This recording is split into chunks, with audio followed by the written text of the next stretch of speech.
Salut, mesdames, mesdemoiselles et messieurs, bienvenue dans votre émission Droit de savoir et merci d'avoir choisi Télar TV.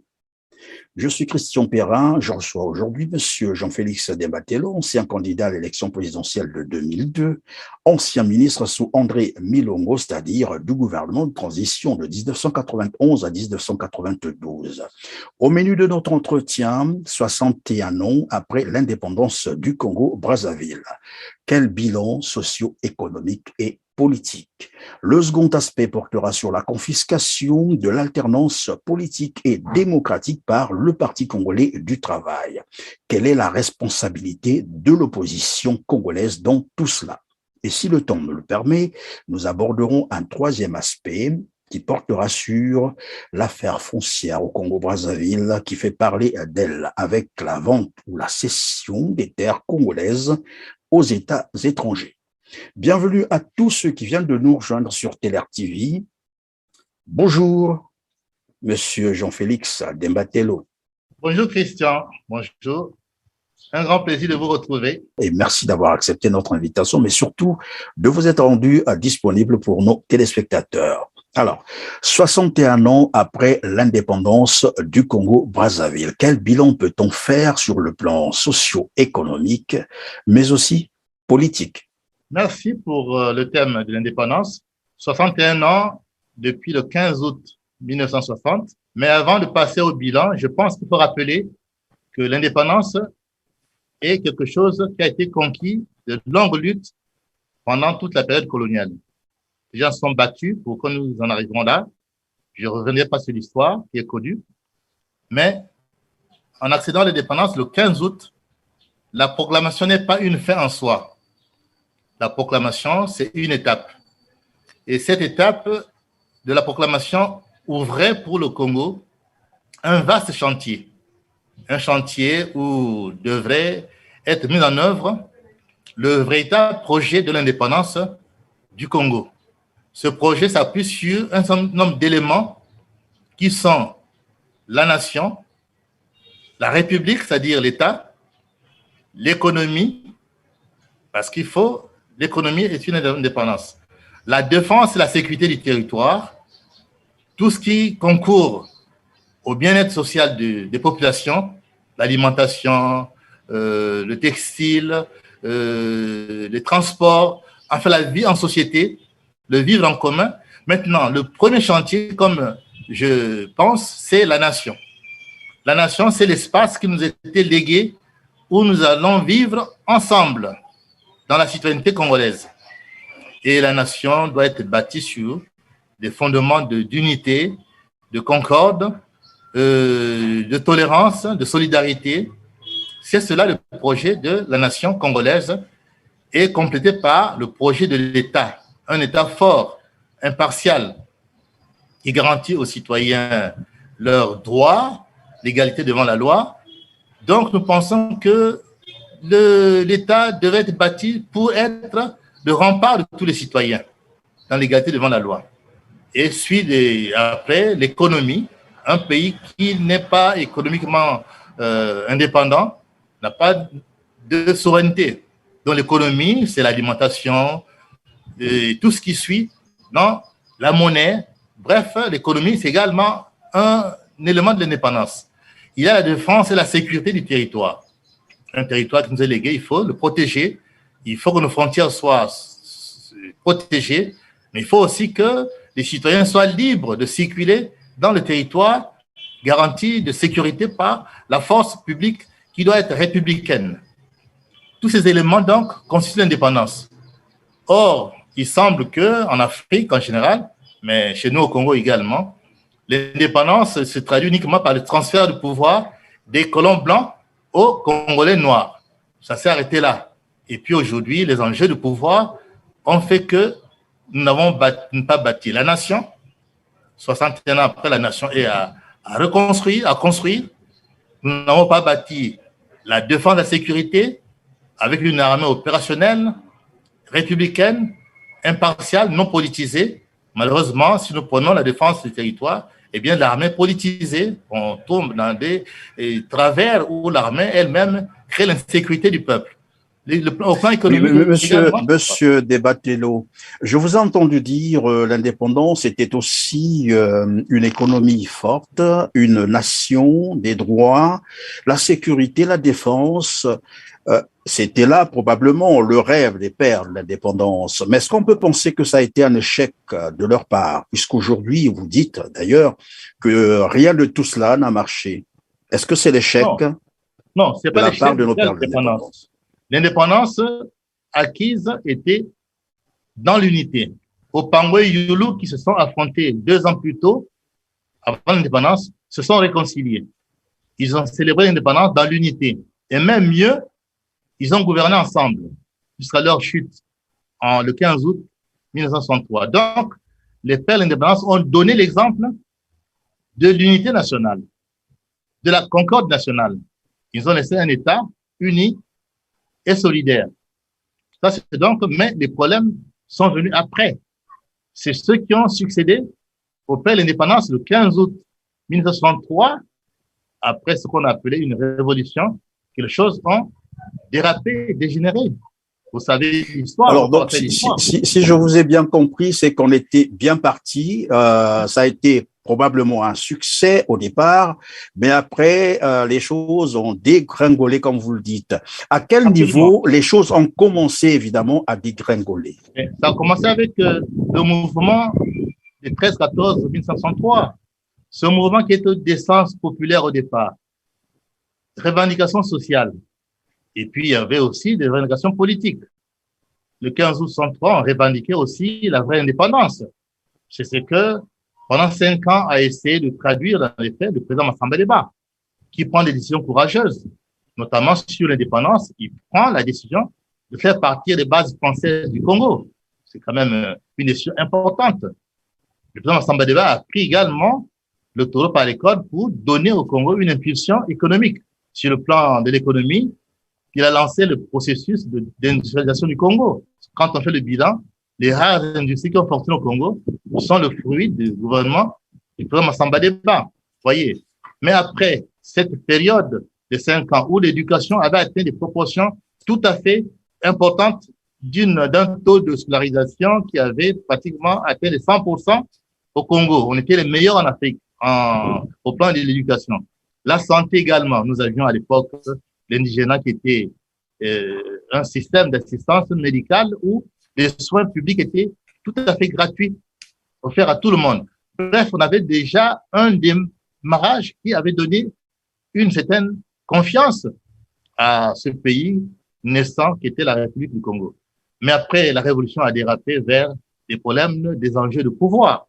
Vous savez que pendant des décennies, on assistait à des coups d'État successifs, à des problèmes de règlement de contre-pouvoir. La lutte pour la conservation et la conquête du pouvoir ont laissé, ont saigné le pays, ont opposé les enfants du Congo entre eux. Et on connaît qu'aujourd'hui, le bilan est lourd. Des assassinats, des arrestations, des privations de liberté. Bref, on a connu au plan politique un gâchis humain énorme qui continue jusqu'à aujourd'hui. Vous voyez, donc c'est quelque chose qui fait que la nation n'a pas été construite sur les bases qui permettent l'unité et la concorde nationale. On peut faire le bilan. Je peux citer un exemple très simple. Je vous en prie. Pays 60 indépendances, 5 anciens chefs d'État, 5, en dehors de celui qui est là, qui est encore au pouvoir. Les 5 anciens chefs d'État, aucun n'a pris une retraite paisible. Aucun. 2 ont été assassinés, 3 sont morts en exil. Sur les 5, aucun n'a pris une retraite paisible. C'est le signe quand même qu'il y a quelque chose qui ne va pas dans le pays, sur lequel il faut un jour s'asseoir et discuter et regarder tranquillement qu'est-ce qu'on a fait. On a également dans ce pays assassiné l'unique cardinal, l'unique prélat qui était congolais, qui était nommé. Il a été froidement abattu. Bon, bref, les coups d'État successifs ont fait déboucher et nous avons couronné tout cela par 3 guerres civiles. 3 guerres civiles. 93, 97, 98. Les guerres civiles, c'est la pire des chèques en politique. Des milliers de morts. Vous voyez, des destructions massives. Bref, le bilan au plan de la nation, au plan de l'État, est catastrophique. On ne peut pas s'en réjouir. Et si on revenait sur le bilan économique? Au plan économique, Je voudrais simplement citer quelques faits. Aujourd'hui, le Congo était un pays exportateur les premières années de l'indépendance. On exportait l'arachide, le paddy, on exportait le sucre, on avait même l'huilerie, on fabriquait de l'huile qu'on exportait, le ciment. Bref, le Congo était un pays exportateur. Mais au plan économique, aujourd'hui, c'est un seul secteur qui fonctionne. L'alimentation est importée à plus de 90%, sinon 95%. Nous sommes tributaires de l'étranger. Jusqu'aux produits que notre sol produit, les légumes, les fruits sont importés. Vous voyez, donc c'est une situation difficile. C'est un secteur qui fonctionne où nous ne sommes pas tributaires de l'étranger. Dans notre pays, tu peux manger un pain produit par un Congolais. Tu peux manger une pâtisserie produite par un Congolais. On peut citer des exemples.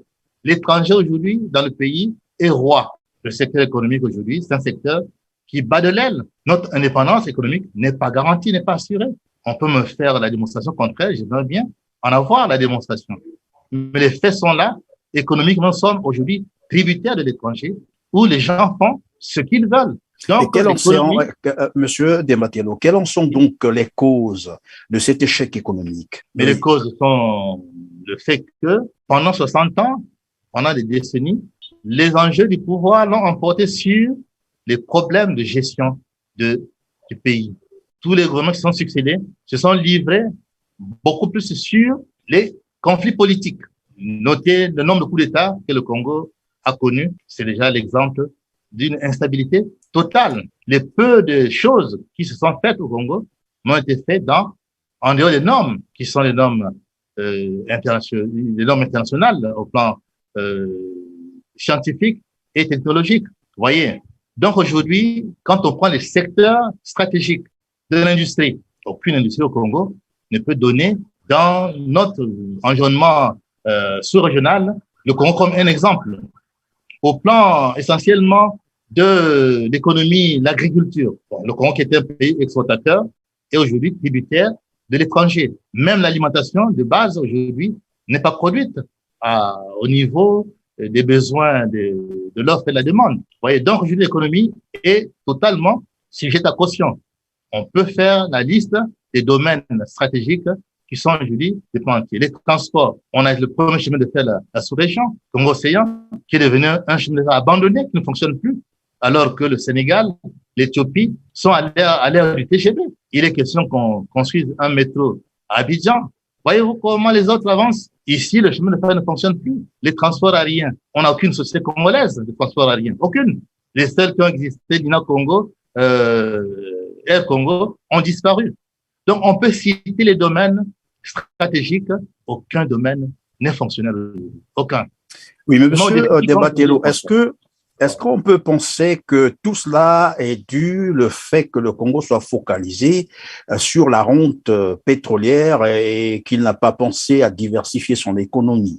Mais la rente pétrolière, nous sommes déjà, si je ne me trompe, à 3 bombes pétroliers. 72 ou 71, je crois, sur le plan Guavi, 82, 86, deuxième bombe pétrolier, et le troisième bombe pétrolier, on vient de vivre en 2009, 2006. Bon, le Congo a engrangé beaucoup d'argent, mais regardez le paysage du pays. Les transports routiers, les voiries, les routes interrégionales, interdépartementales, dans quel état elles se trouvent? Regardez les centres urbains, Brazzaville et Pointe-Noire, dans quel état se trouvent les villes? Donc aujourd'hui, la manne pétrolière n'a rien produit comme développement au Congo. C'est quelque chose, c'est un fait indéniable. Voyez-vous. Mieux, on a eu beaucoup d'argent dans le pétrole. On est très endetté. Comment l'expliquer? Il y a un problème. Le gouvernement plutôt dit l'endettement est dû à, disons, à la construction des infrastructures de base. Et c'est cet aspect qui est mis au devant pour justifier l'endettement. Justement, mais la question se pose, c'est que on s'endette pendant qu'on a beaucoup d'argent. C'est ça la question. On a même un moment, puis dire, par des voies autorisées, officielles, devant le Parlement, que le pays avait beaucoup d'argent, le budget était excédentaire. Quand un budget est excédentaire, on s'endette. C'est quand même un paradoxe. Voilà, donc aujourd'hui, on a beaucoup de problèmes qu'il faut démêler pour comprendre cette catastrophe de 61 ans d'indépendance que nous vivons aujourd'hui dans un fiasco total. Il faut bien l'expliquer. C'est quoi qu'on ne peut pas le faire dans une émission, mais il faut aujourd'hui ouvrir des enquêtes, des audits, pour expliquer comment on en est arrivé là. Là où d'autres pays, moins riches que nous, s'en sont bien sortis. Le Japon a été détruit pendant la guerre. En 1948, le Japon est détruit par 2 bombes atomiques. Mais en 20 ans, le Japon est redevenu une puissance économique. La Chine, dite populaire, la Chine populaire, sous Mao Tse-tung, les gens ne mangeaient pas à leur faim. Mais regardez la Chine aujourd'hui, qui est devenue puissance rivale aux États-Unis. Nous avons soutenu le Vietnam pour son indépendance, croupé pendant des années sous les bombes des États-Unis, d'une puissance. Mais le Vietnam est devenu un pays émergent. On peut citer des exemples, Singapour en Asie, qui étaient des pays totalement, mais les Émirats arabes, qui étaient des campements, aller à Dubaï aujourd'hui où tout le monde va se prélasser. C'est une métropole sortie dans le désert.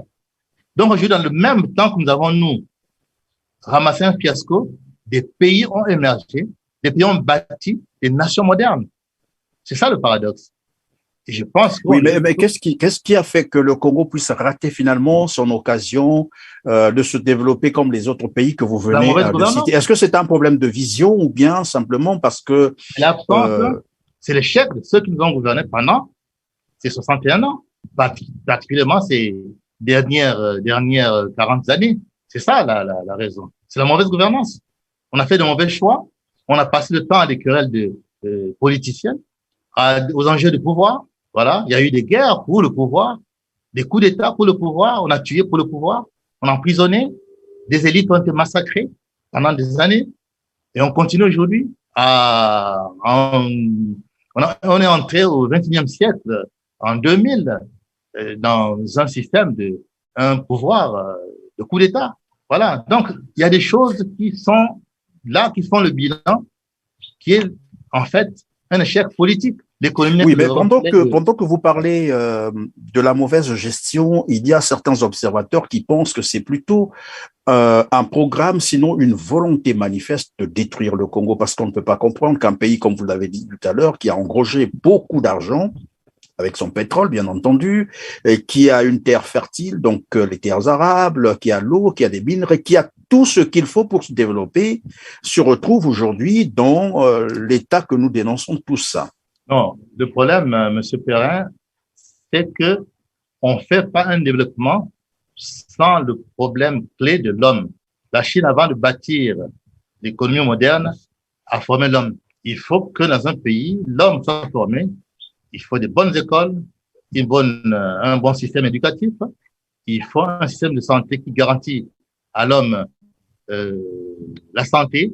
Et puis on bâtit la nation. Mais dans un pays où on a détruit le système éducatif, vous voulez faire quelle économie?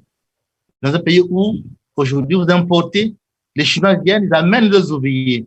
Les Arabes viennent, ils amènent leurs ouvriers. Jusqu'aux petits caissiers dans les supermarchés. Mais c'est quelle économie vous allez bâtir?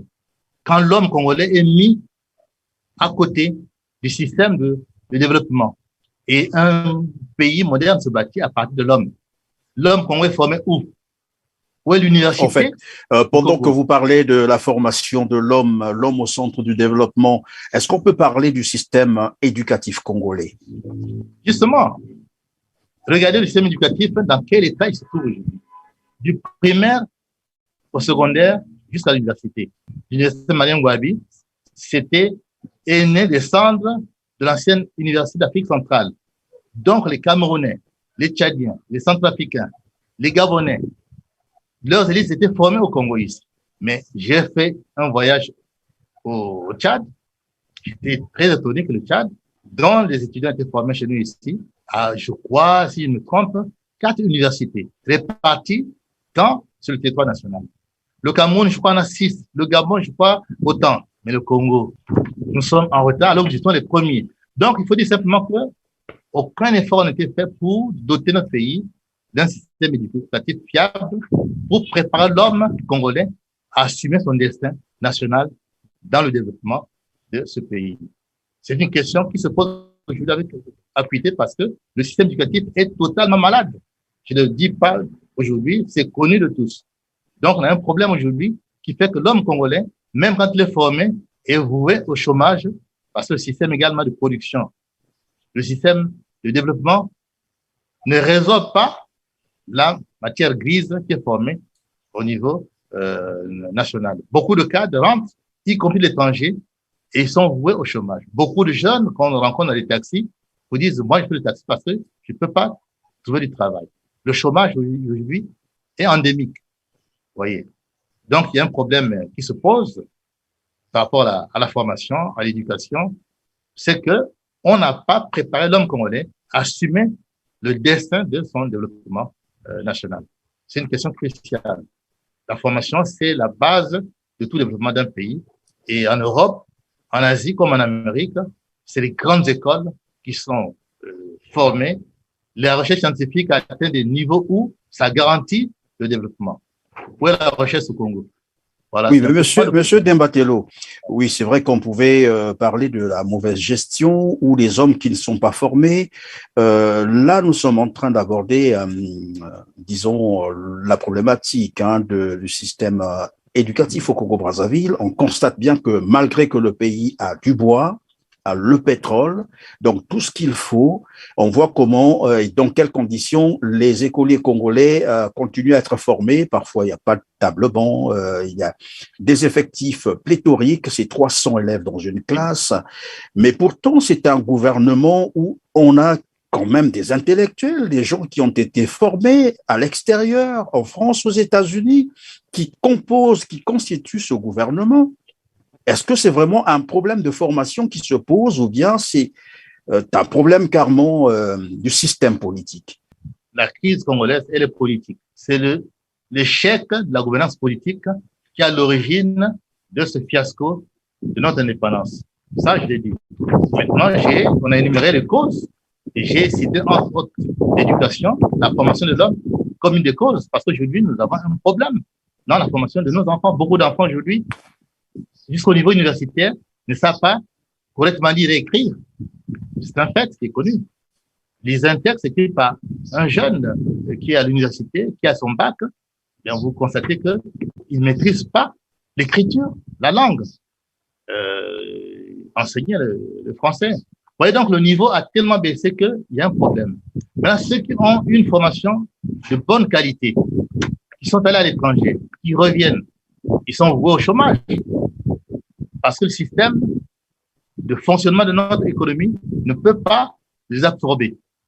Voilà la réalité de la situation aujourd'hui dans notre pays. Donc, au cœur de notre échec, je situe l'échec sur l'homme congolais qui n'est pas le moteur du développement. Regardez les secteurs stratégiques comme le bâtiment, les travaux publics, les grands travaux, les secteurs stratégiques comme les transports. C'est voué aux étrangers. Même les bâtiments où nous avions des ouvriers de qualité, les Chinois viennent, les Européens viennent pour utiliser la main-d'œuvre congolaise, qui est une très bonne main-d'œuvre. Mais pourquoi il n'y a pas d'entrepreneurs congolais? Voilà. Est-ce qu'on ne peut pas favoriser les entreprises congolaises de bonne facture pour qu'on fitte tous les marchés? Est-ce que ce ne sont pas les Congolais eux-mêmes qui se cachent derrière ces étrangers, non? Non, quand il y a un problème qui se pose à ce niveau-là, il faut que l'État commence par se poser une question. L'impulsion d'une société, c'est l'État. On ne peut pas chercher à culpabiliser les Congolais. Non, les Congolais, quand ils peuvent travailler, ils savent le faire. Mais on ne peut pas aujourd'hui renverser la pyramide. Quand au sommet, la tête, le poisson pourrit par la tête. Voilà. La corruption qui gangrène aujourd'hui notre État, notre économie, notre société. Et commence par le sommet. Vous voyez, c'est par le sommet que les gens pillent le trésor, détournent. Mais que voulez-vous que fasse le petit gardien, que fasse le planton, que fasse l'agent moyen? Vous voyez, la société donc est aujourd'hui dans une situation de déconfiture où l'homme n'a plus de repères. Vous voyez, les antivaleurs ont pris le dessus, je ne le dis pas, je ne fais répéter ce que disent nos autorités dans leurs discours. Les antivaleurs ont triomphé, la médiocrité a triomphé. Mais vous ne pouvez pas faire un État, une nation, une économie avec des médiocres, avec les antivaleurs de la corruption, de la concussion. Vous voyez, donc c'est ça le vrai problème aujourd'hui du Congo. L'État a perdu ses repères parce que le repère, c'est dire la valeur d'un cadre, c'est le mérite, on récompense, mais l'erreur, la faute, on sanctionne. Nous vivons dans une impunité totale. Les crimes sont impunis, les crimes de sang, les crimes économiques, c'est devenu quelque chose de tout à fait normal. Mais un État ne peut pas être bâti si celui qui commet des fautes n'est pas sanctionné. Et comme les plus hauts dirigeants de l'État ne sont pas sanctionnés, attendez, vous allez commencer par sanctionner le planton. Voilà la situation dans laquelle nous baignons aujourd'hui. Donc, aujourd'hui, des antivaleurs. Mais quel est donc, dans cet état de fait, quelle est la responsabilité de l'opposition congolaise dans tout ça? L'opposition congolaise a sa part de responsabilité. L'histoire montre que après la conférence nationale, les partis qui ont gagné les élections, qui soutenaient le président Lissouba, défaits en 97 par le retour du PCT au pouvoir par les armes, sont partis en exil, mais beaucoup de ces leaders rentrés d'exil ont rejoint le pouvoir du PCT, ont collaboré. Donc l'échec politique est également incombe à une grande partie de la classe politique congolaise. Je le dis sans gêne parce que c'est une réalité. Beaucoup de leaders politiques ne peuvent pas vivre sans être dans la périphérie du pouvoir. Pourtant, ils se réclament de l'opposition. Voilà. Maintenant, la vraie opposition, parce qu'elle existe. Il ne faut pas dire que le Congo n'a pas d'opposition. Elle existe. Mais la vraie opposition, il faut dire qu'aujourd'hui, elle subit une privation de liberté, une répression. Je ne vais pas vous citer les situations que nous vivons ici. Donc, nous pensons aujourd'hui que la démocratie au Congo a dérapé depuis le retour par les armes au pouvoir du Parti congolais du travail. Parce que la conférence nationale avait balisé le chemin pour que l'alternance se fasse à chaque endroit électoral. Il n'y a pas d'alternance dans un pays où il n'y a pas d'élection libre et transparente. Ça, c'est la condition sine qua non de l'évolution d'une situation politique. La démocratie, c'est l'alternance au pouvoir. Ça fait bientôt 24 ans que nous ne vivons plus d'alternance au Congo, sinon par des élections qui ne sont plus crédibles. C'est ça le problème. La démocratie est la porte qui permet d'entrer dans l'évolution des sociétés. On ne change pas de politique sans changer les hommes. Chaque alternance apporte un renouveau parce que le changement des hommes à la tête du pays amène toujours un renouveau, une recomposition, amène des débats qui permettent de remettre en cause certaines choses. Mais quand un monolithisme s'installe pendant des décennies, 20 ans, 30 ans, les mêmes, regardez autour de nous en Afrique centrale, c'est une situation qui est totalement chaotique où les systèmes politiques sont immuables. C'est aussi là le problème. Monsieur l'opposition dans un tel système, l'opposition a du mal à jouer son rôle. Ça, je rappelle que, Monsieur Debattello, je rappelle que vous êtes aussi coordonnateur de la composante J3M, donc une dynamique qui défend les idéaux de Jean-Marie Michel Mokoko. Tout à l'heure, je vous ai entendu parler de la confiscation des libertés et ces libertés qui sont confisquées, c'est qu'aujourd'hui, on se retrouve avec des leaders politiques emprisonnés, donc les prisonniers politiques, dont Jean-Marie Michel Mokoko, Kobi Salissa et bien d'autres Congolais. Mais que fait l'opposition pour essayer d'obtenir, par exemple, la libération de ces prisonniers, mais aussi de ramener le Parti congolais du travail à l'ordre? Parce que, comme vous venez déjà d'entamer de le dire, c'est que ce parti a pris en otage tout le système politique, a confisqué l'alternance démocratique et politique. Comment entendez-vous faire pour essayer de changer quand même des choses? Il ne s'agit pas de pleurnicher tout le temps. L'opposition doit s'armer aussi, je crois, de courage et des stratégies pour basculer les choses. La pire des solutions qu'un homme politique puisse servir à son peuple, c'est la violence et la guerre civile. On a connu 3 guerres civiles. On a connu les massacres récents dans le pôle. C'est pas bon. Toute violence comme solution politique est à proscrire. Ça, nous le disons clairement. Je crois que c'est pas par là que nous allons sauver le Congo. Et je le dis également. Monsieur Debattello, est-ce que ce sont ces guerres? Oui. Est-ce que ce sont, par exemple, ces conflits que vous venez de citer ou ces faits qui empêchent l'opposition, disons, d'agir, par exemple, par une insurrection populaire qui est aussi garantie par la loi? C'est une arme politique et républicaine. Non, l'insurrection populaire est complexe. Nous pensons que dans toute forme de lutte pacifique, le souverain primaire, c'est le peuple. Il faut que le peuple congolais comprenne que c'est son destin qui est en jeu. Et moi, homme politique, je ne peux pas agir sans interroger ce peuple sur sa responsabilité également. Elle est engagée sa responsabilité. Écoutez, Nous sommes un des rares pays où vous n'avez pas d'électricité dans un quartier pendant 6 mois. Déjà, continuez à aller payer la facture.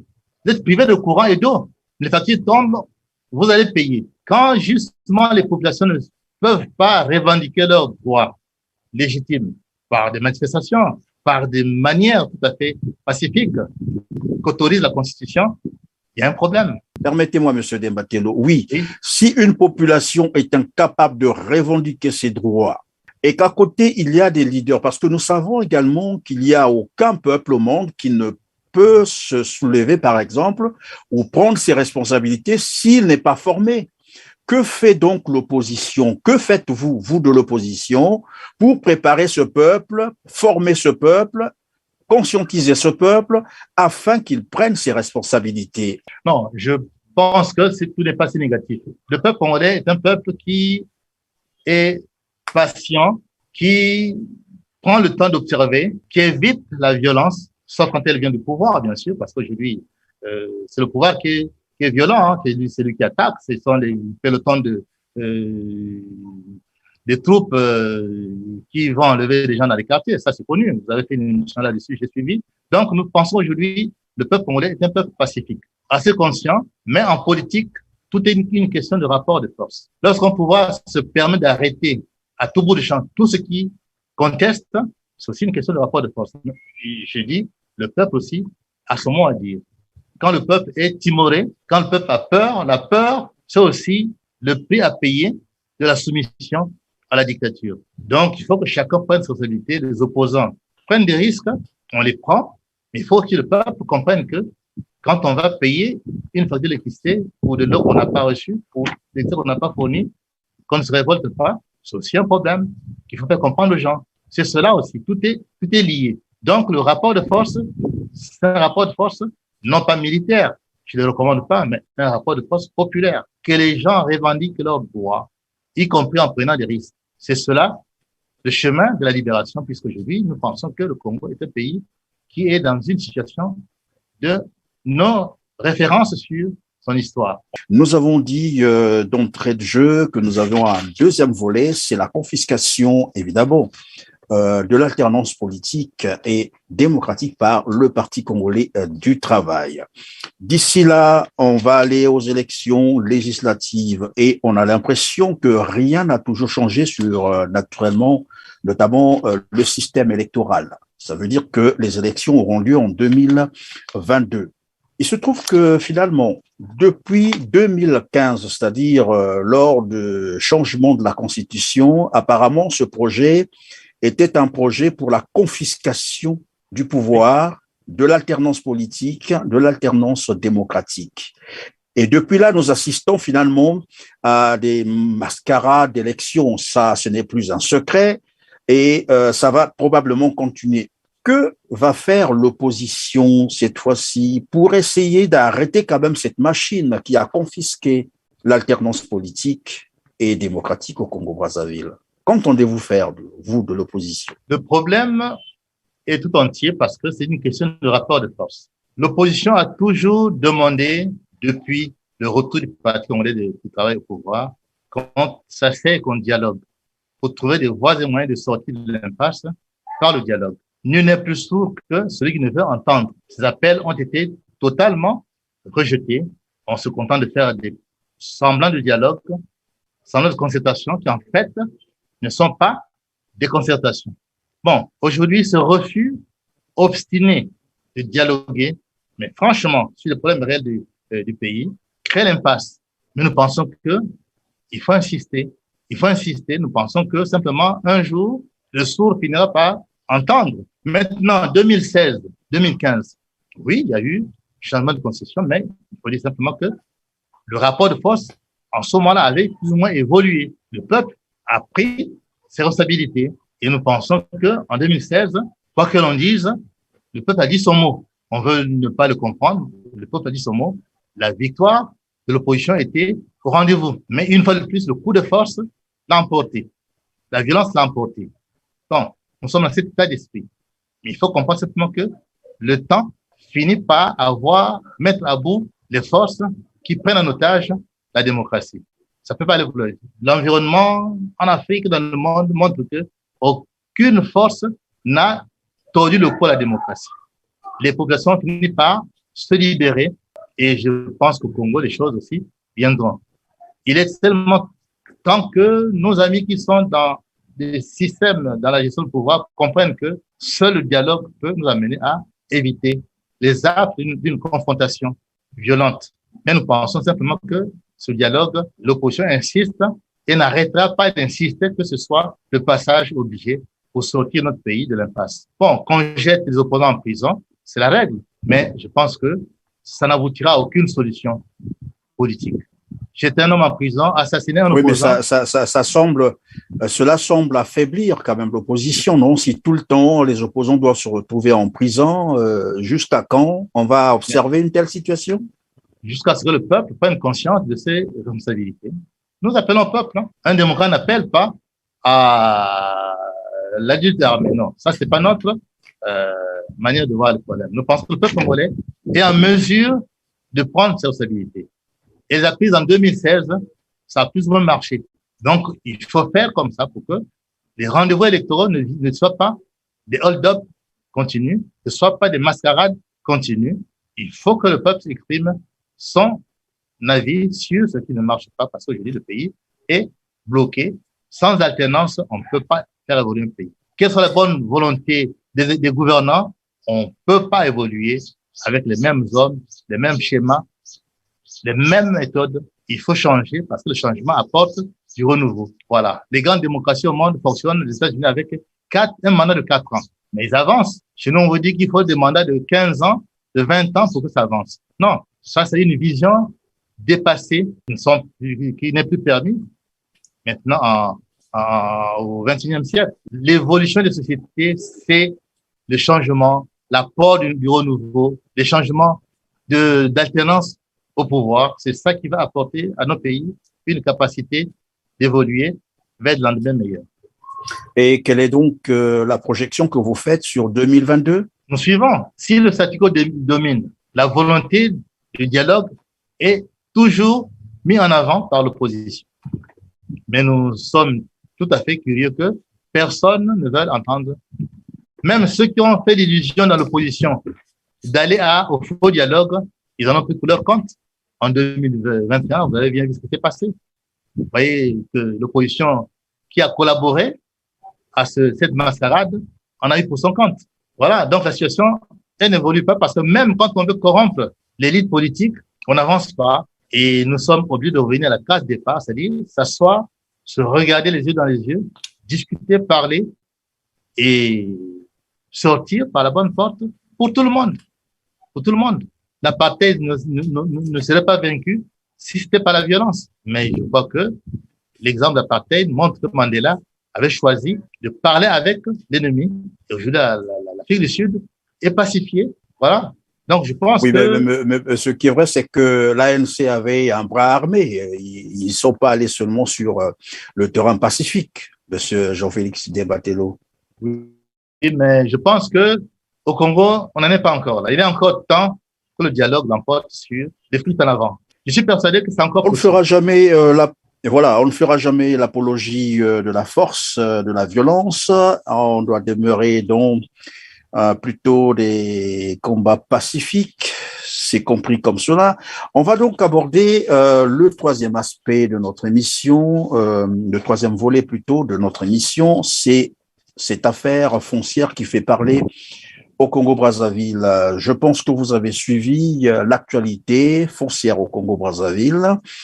Dernièrement, l'ambassadeur du Rwanda au Congo, Monsieur Théoneste, est venu voir le ministre Pierre Mabiala des Affaires foncières, lui demandant spécialement, et là j'utilise le terme prononcé par l'ambassadeur, qu'il était venu spécialement demander les actes des terres que le Congo, donc l'État congolais, avait donné à l'État rwandais. Je vais commencer peut-être par là. Qu'en pensez-vous de ce genre de transaction? Écoutez, j'ai pas les données détaillées du dossier parce qu'il faut se prononcer sur des choses que l'on maîtrise.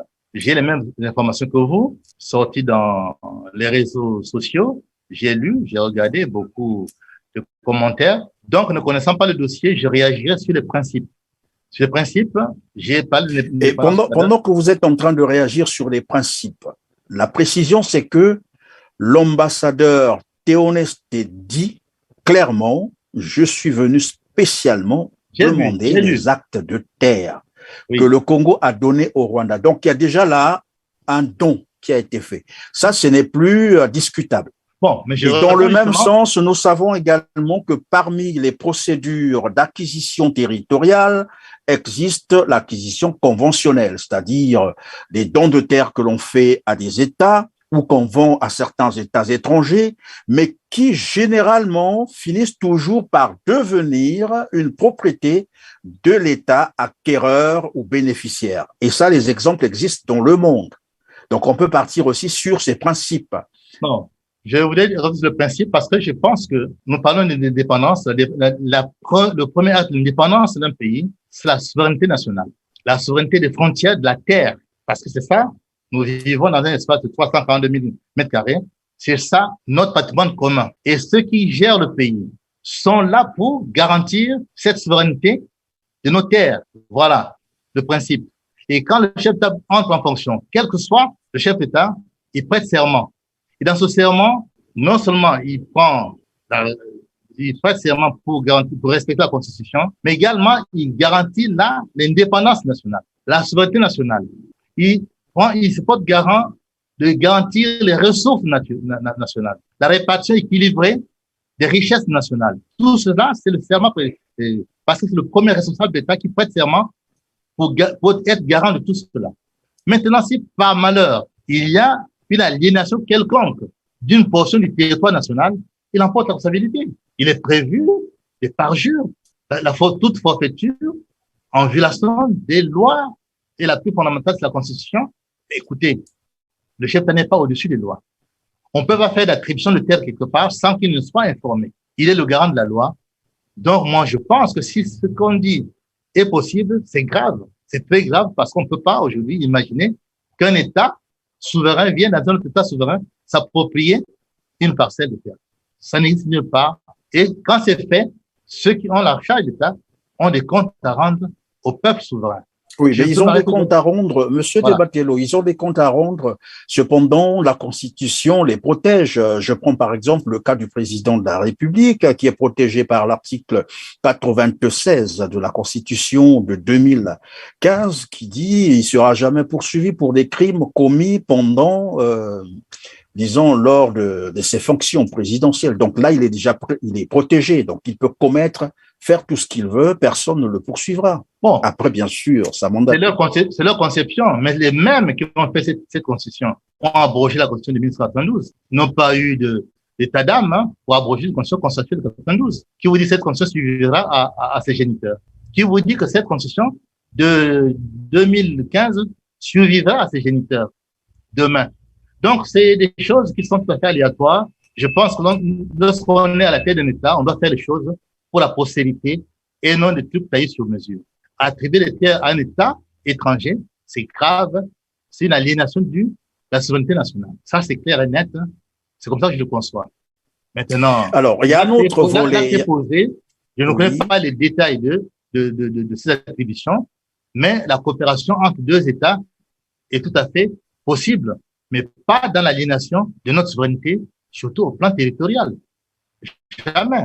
Ça, c'est une forfaiture. Et la même constitution qu'ils ont rédigée, qu'ils ont imposée au peuple congolais, dit clairement que la souveraineté du peuple, la terre est inviolable. C'est donc un débat qui est très complexe, mais je pense que aujourd'hui, il faut constater le fait. Mais je pense que les vrais juristes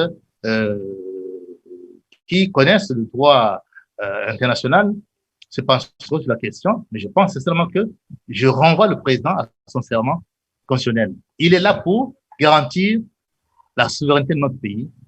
Aucune portion de terre ne peut être aliénée au profit d'un État quelconque. Dans l'économie, alors, monsieur Debattello, il peuvent venir investir suivant des contrats, c'est négociable.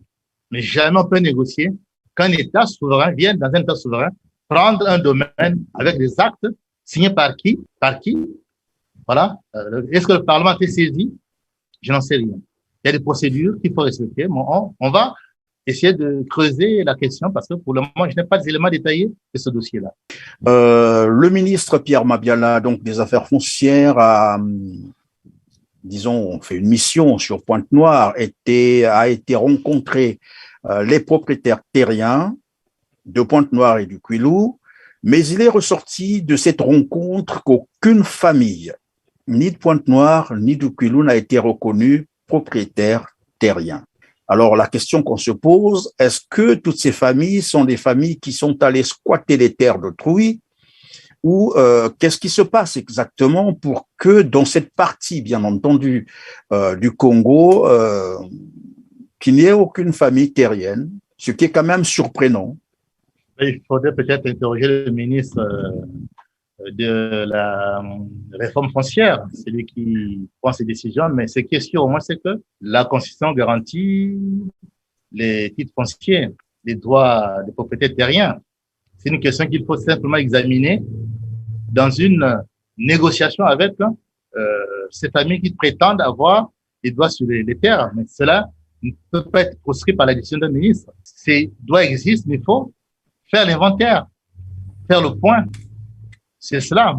Mais je pense que c'est une question simplement qu'il faut regarder. J'ai été ministre de ce domaine avant M. Mabiala, mais je pense que c'est une question délicate qu'il ne faut pas prendre avec des décisions à la va-vite. Nous pensons que c'est des choses qui sont prévues par la loi. Il faut regarder ces gens qui ont des propriétés dans le pays, comment ils ont acquis. Il faut remonter sur la coutume, sur beaucoup de choses complexes qu'il faut analyser. Mais on ne peut pas prendre des décisions comme ça à la va-vite dans quelque chose qui est séculaire.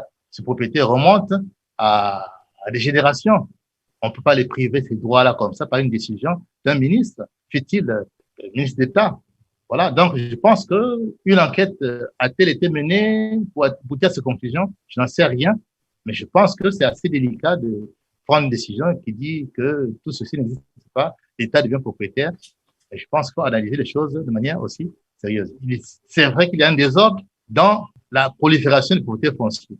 Mais il faut examiner les choses objectivement, dossier par dossier, au cas par cas, pour statuer en définitive. On ne peut pas spolier les gens comme ça parce qu'aujourd'hui, je peux retourner au ministre Mabiala, le fait que qu'est-ce qu'il fait pour le domaine de l'État est aliéné totalement. L'État a perdu tout son bâtiment dans les grandes villes, partout. Et les domaines qu'on concède aux Chinois, aux étrangers, qui aujourd'hui ont des concessions entières dans notre pays. Ce qui se passe pas ailleurs, tu peux pas aller toi en Chine, prendre un domaine et en devenir propriétaire. C'est ça la réalité aussi. Mais ici au Congo, les étrangers ont des domaines qu'ils ont achetés, ils ont acquis les droits. Bon, c'est aussi discutable. Alors on préfère s'en prendre aux Congolais, mais laisser la part belle aux étrangers. Ils ont des concessions entières en dehors des Rwandais. Il y a des gens qui aujourd'hui sont propriétaires au Congo. Sur quelle base, on ne sait pas. Il y a des gens, des étrangers qui ont acquis les domaines de l'État. Sur quelle base, on n'en sait pas. Tout ceci doit être examiné. Donc, c'est trop facile d'aller s'en prendre aux simples populations pour leur spolier leurs droits. Mais quand il s'agit de revendiquer les droits de notre pays qui sont aliénés au profit des étrangers, je crois que M. Mabiala, en ce moment-là, devient pratiquement inopérationnel. Donc, je pense que c'est aussi une justice qu'il faut revendiquer pour que le Congolais dans ce pays ne soit pas totalement écrasé et par une machine étatique qui ne rend pas justice. Voilà, qui ne rend pas justice parce que les étrangers dans ce pays ont des droits que nous n'avons pas, nous, Congolais, ailleurs. Ça, c'est une réalité. Aller à Dakar, demander un terrain, aller au Burkina Faso, demander un terrain, vous aurez les conditions d'acquisition qui sont difficiles. Aller en Chine, demander un terrain. M. Mabiala n'a qu'à demander un terrain en Chine. Je pense qu'il saura comment c'est difficile d'avoir un terrain là-bas, d'être propriétaire. Voilà. Donc, l'équilibre s'établit entre les droits des Congolais. C'est vrai, la loi existe, mais également la justice. Ces familles ont acquis ces terrains. Peut-être que le droit n'était pas écrit. Il faut vérifier. Un ministre doit vérifier. La loi le ministre n'est pas la loi. Le ministre applique la loi. Et quand il y a un problème qui se pose comme ça, on l'amène au Parlement pour statuer, pour légiférer. Mais on ne décide pas comme ça pour dire non, l'État a décidé. L'État, c'est qui? L'État, c'est nous. L'État, c'est tous les Congolais. L'État, c'est tous les Congolais. Alors, monsieur Jean-Félix Dembatelo, on est pratiquement à la fin de notre émission. Vous êtes coordonnateur de la composante J3M. On va parler quand même du général Jean-Marie Michel Mokoko. Nous savons que l'ONU avait demandé sa libération sans condition. Il y a eu également la France, par la voix de son ministre des Affaires étrangères, Jean-Yves Le Drian, qui disait qu'il attendait les actes de la part de Denis Sassou Nguesso. Et depuis là, c'est resté lettre morte. Quelles sont les activités en cours? Sinon, que faites-vous après toutes ces décisions manquées pour la libération des prisonniers politiques? Disons ça comme ça.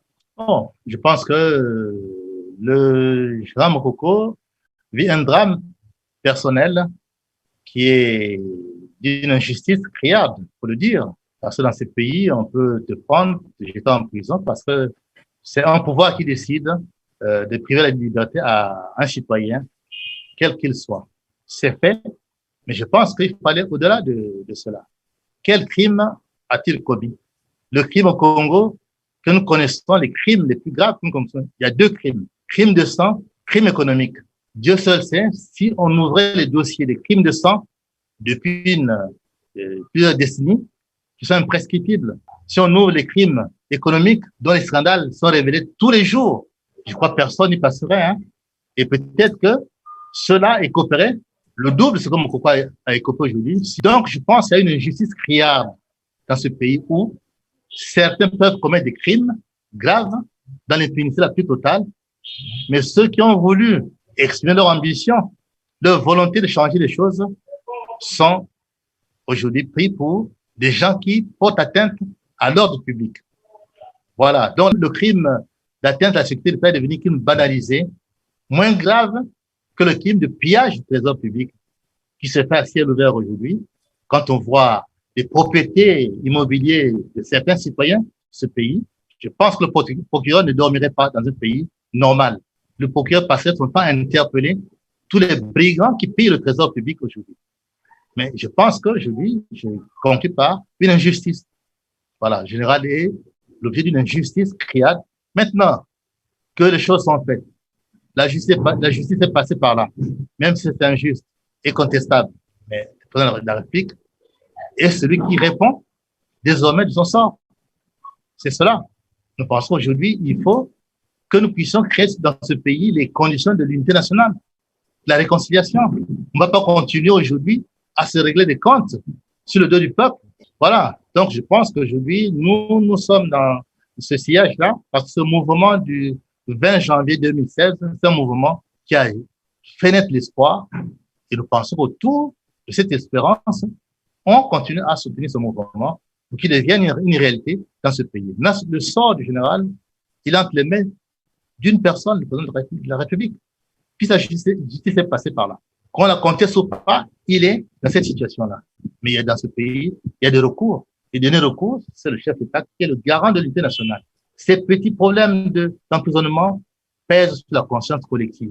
Ça demande que nous puissions régler cela de la manière la plus judicieuse qui soit dans l'intérêt général.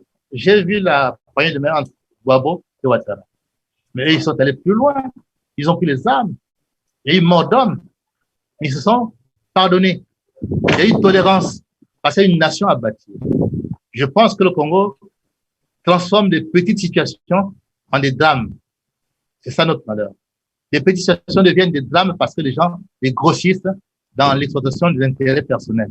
Voilà. Donc, nous pensons aujourd'hui que le Jean Mokoko est victime d'une injustice criable, mais j'ai confiance que la raison l'emportant sur la passion, mais je pense que la raison finira par l'emporter. J'ai confiance en mon pays et que la réconciliation sera au rendez-vous et que le Jean Mokoko va profiter de cette volonté du peuple congolais et de se réconcilier avec ses dirigeants politiques. C'est un pas. 5 ans, c'est beaucoup de détention, mais je pense que c'est trop. C'est trop. Et beaucoup avant lui ont payé le tribut de cette injustice, de cette violence inutile et aveugle. Je dis clairement que nous pensons que les choses vont en s'arrangeant. Nous avons l'espoir que le président de la République, qui a encore entre les mains les destins de ce pays, va considérer que c'est un petit détail.